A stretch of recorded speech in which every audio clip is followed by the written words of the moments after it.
Hi everyone, thanks so much for tuning in today. This is Kathy, and I will be creating a card using the Scent-sational stamp set from Pink and Main.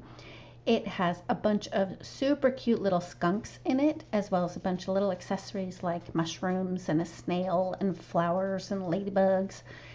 And I thought it would be cute to create somewhat of a little scene using these images, so I arranged them onto a piece of 80-pound Neenah Solar White cardstock in my stamp platform, and then I stamped the images using My Favorite Things Extreme Black Hybrid ink, and I will be doing some Copic coloring.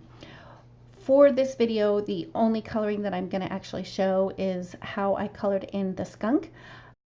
I didn't do any fancy coloring for the other little bits and pieces. I will be sure to list all of the colors that I used below in the description as well as over on my blog. But for the skunk, I did not use gray markers. I didn't use the cool grays or the warm grays. I actually used blue violets. I have found personally that when there's open space, a lot of open space like on the face of the skunk, that using the blue violets, for me, they blend without getting muddy. I have a limited number of cool gray markers, and when I was kind of playing around with those, the poor little skunk, he was just getting too dark and I was losing the definition of his little eyes and his little rosy cheeks. So I decided to jump over to the blue violets. And the first thing that I did was I did a base coat using BV20 just to color in the whole skunk where the areas would be black essentially. Then I went in with my second midtone, which is BV25, and started to add in some of the shading. And I did take the cap off of the chisel tip because my ink started to pool at the end of the brush nib. So to equalize the pressure and make sure that I didn't have a big blob of ink on my project, that's why I removed the other lid. Next, I went in and I blended out those colors with BV23, which is my lightest midtone. And then I go in and add where the darkest shadows would be using BV29, which is a very, very dark color. And instead of blending that out with BV25, I did jump down to the BV23. I continued blending until I was happy with how my little skunk looked. And then I added in a little bit of pink for the center of his ears and his nose and his little rosy cheeks. After I had all of the coloring done, I cut out all of the images, and I had also die cut a piece of green cardstock using the scallop wavy borders, which is also from Pink and Main, just so I could have a little grassy hill. I arranged them on top of the green cardstock and then put some press and seal over the top to hold the images in place. I removed the green cardstock and then applied a little bit of glue to all of the other bits and pieces.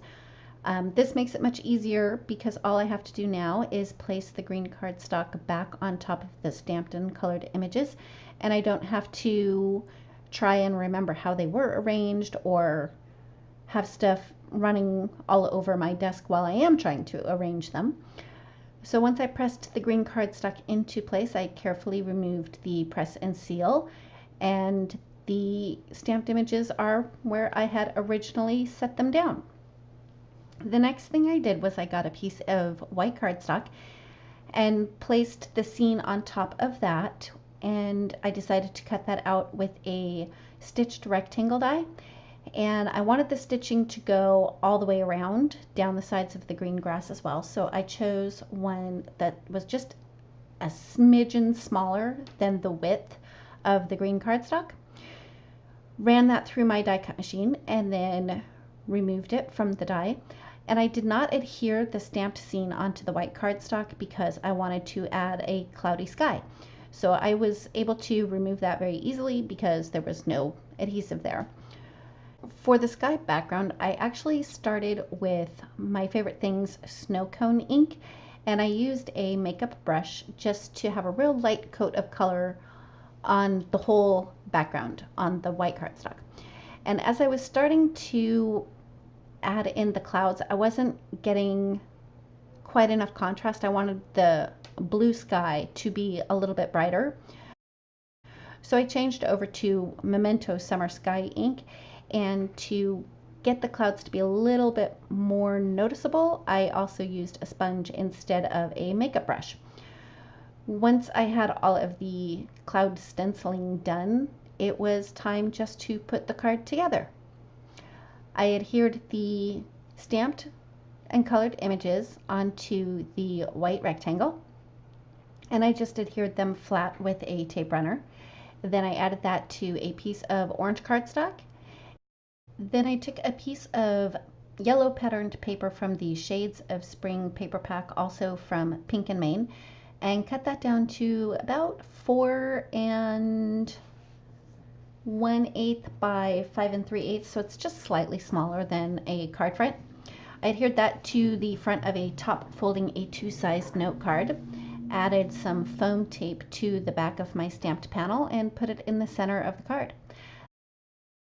The last thing I did was add a little piece of foam tape to the back of the butterfly and adhered that to the front of the card. I used a fine tip black marker to add a buzzy trail and went over his wings as well as all of the mushrooms with my Wink of Stella glitter pen. That finishes up my card for today. Thank you so much for tuning in. If you like the video, please give it a thumbs up. If you've not yet subscribed, I'd love it if you would, and don't forget to ring the bell so you're notified every time I post a new video. Thanks again, and we'll see you next time.